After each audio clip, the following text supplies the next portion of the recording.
Manchester United have been set the asking price for the exciting French attacker Christopher Nkunku. This player has been linked to Manchester United for a number of weeks, and the Old Trafford club have sent scouts out to watch him play for RB Leipzig. And this is a very exciting player that not just Manchester United, but a large amount of clubs across Europe have been scouting for a fair amount of time. 31 goals and 13 assists being created over the course of this season for club and country combined. That's across all competitions. It's been a fantastic return for him this year. Manchester United are looking at him. The price has been set, but I want your thoughts and I want your feelings. Is this the player that Manchester United needs? Smash the like button, the share button, subscribe, turn the bell notifications on, but we want you to leave your comments below. That's what's really key to the Terrace. Leave us your comments below. Have your say. Let's do this.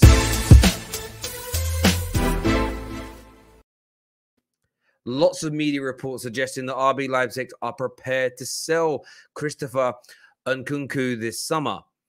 German outlets say that Leipzig have set a price for the Frenchman, which is believed to be in the region of £54 million. The forward is rumoured to be the priority target of the Red Devils ahead of the Erik ten Hag era. Manchester United fans are looking to see how Ten Hag is going to evolutionize this Manchester United team, the style of football and the way in which they're going to play. The announcement of the manager is imminent. The announcement of the manager is happening very, very soon. Only 3 to 4 weeks ago, we spoke on the Terrace at United would be appointing the new manager quickly. It's happened in a matter of weeks. Interviews, presentations, debates have taken place, and the decision is done. Ten Hag's contract is signed, it is done, it's over the line. It is now about when to make the formal announcement.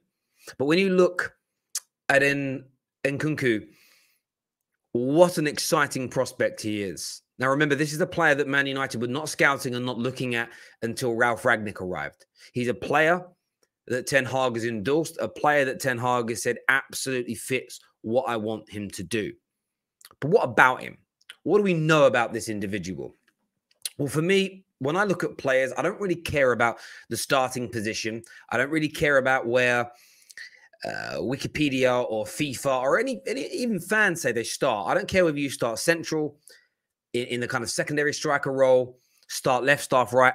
I want to look at the places on the pitch, the territories on the pitch that you occupy and you take care of when games are underway. And when you look at every website, whether you go to Scout, whether you're looking at SofaScore, whether you're looking at who scored, the heat map shows the same thing. He dominates the central to left-hand side of the attacking third. The reason I say that is key is this. There's a lot of talk of Man United focusing on a right-sided attacker this year. But I think Man United fans will know that Jadon Sancho is at the club. Jadon Sancho, we were hoping was going to fix the problem in that position, be the new number 7 with or without the shirt. Of course, Ronaldo has that shirt.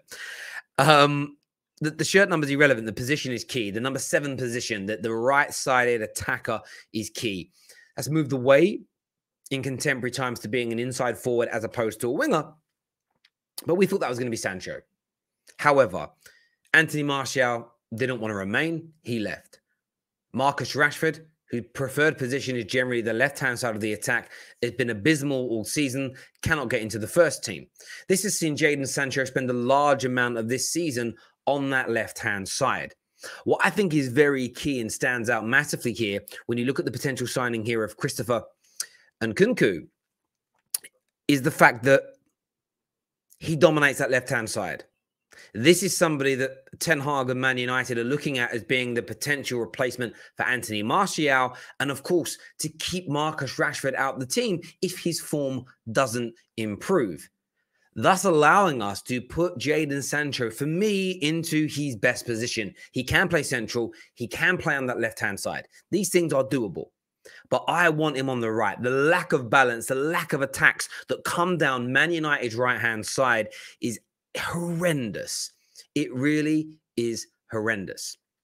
Then when you look at the rest of the attributes of this young French forward in Nkunku, you have to look at his dribble succession rate. 54% of his dribbles he completes and he gets done and he gets over the line on a regular basis, as we've already mentioned. He wins over nearly 40% of the duels that he gets involved with as well. And for me, you look at his GA. Okay, sorry, his GA is massive in over 100% of games this season. And I said club and country at the start, and if I'm being honest, I'm not even sure if that includes any international games. Maybe it does.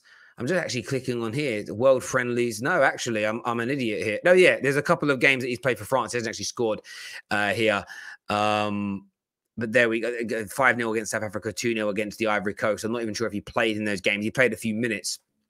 But yeah, across all competitions this year, in 71% of those games he scored. In 30% of those games, he has created a goal. It is brilliant. He's a brilliant talent and a player that Man United fans should be massively encouraged by. Some here of his stats put out by the Stretford Paddock, as you can see, 44 appearances in all competitions. Interestingly, the statistics this season on Y-Scout read a little different. They're saying 19 assists here. I'm not too sure where they're getting that from. Y-Scout says 13. But as we know, certain websites and certain leagues counts certain things as assists and not others. It's not always clear.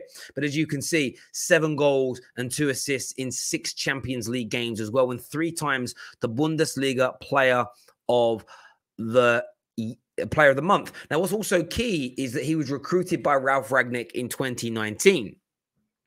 He's been one of the most informed players in Europe this season. Could there be, as they're asking here, a Mancunian reunion? Now, we know that Ralf is going to be kept on as a consultant next year. It may only end up equating to about 5 or 6 days of work per month. I would like there to be a lot more. I would like for him to be more heavily involved in things. But United have got to try and leverage the relationship they now have with Ralf Rangnick. Ralf Rangnick is endorsing Ten Hag. He's been helping Man United get to this point. Listen to him. When he walked in at Man United, he asked to see their reports on this player. Man United said there is none.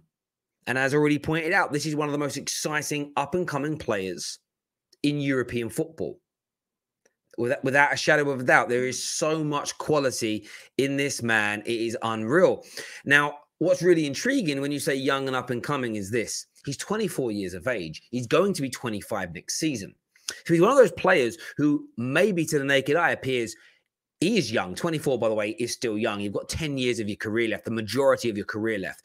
But he's got his apprenticeship out the way. He's got those early years done, dusted, and out the way. And I think that's very, very key indeed when it comes to a player.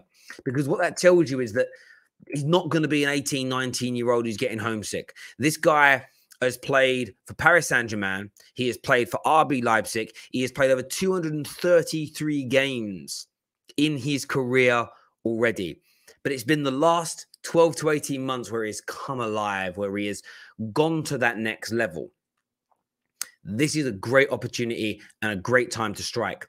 And it's interesting because I think the German media put out the story about the price of this player. I'm just going to put this up on the screen again now so you can all see. The price came out at 53 million.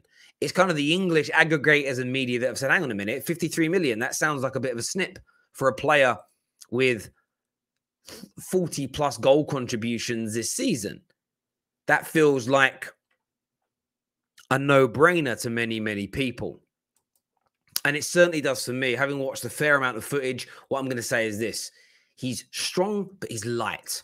So he isn't Adama Traore that's strong and quick, but there's a lot of muscle mass there. This is a player who, he weighs about 70 to 75 kilos, 5'9", low center, a good center of gravity. He's not like a 5'2" merchant. Equally, he's not too big. You know, he's got this great, how do I put this? He's almost like perfectly positioned physically to play these inside forward roles in the modern day game. He's got the athleticism, as I mentioned, but he's also got the touch. His touch and his ability on the ball is very good. So from an eye test point of view, what I've sat there and watched on Y-Scout today, some footage from RB Leipzig, is a very comfortable, very skillful, very capable football player. Now, of course, this has got to translate to the Premier League. We've seen many a player come here and not be able to adapt to the speed and physicality of the league here. We've equally seen lots of players that have taken to it like a duck to water. If we look at the most contemporary examples, you've got Kulusevski, you've got Luis Diaz of Liverpool. Those two signings, both inside forwards, have come to the Premier League, and it's like water off a duck's back. They're there straight away. Now, for me, the fact that Ralph's involved, the fact that Ten Hag's involved, they both understand the English game. Ralph's been here working in the English game, and they have a very good knowledge of each other's style of football and the types of football player, the profiles needed to help take this club forward. This is exciting news indeed. But as ever, I want your thoughts. I want your feelings. I want to know how you feel about this potential signing. You've got to leave your comments below. Once you've done that, make sure you hit the subscribe button and turn on the bell notifications as well.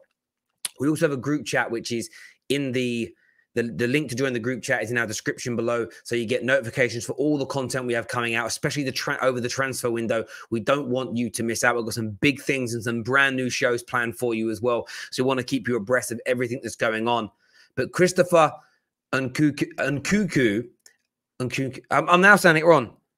Nkunku, there we go. There we go. Right, sorry. Linked to Manchester United, £53 million asking price. I want to know in the comments below, would you do it? Do you think that's a bargain? Until next time, people, take care. Goodbye. God bless. See you soon.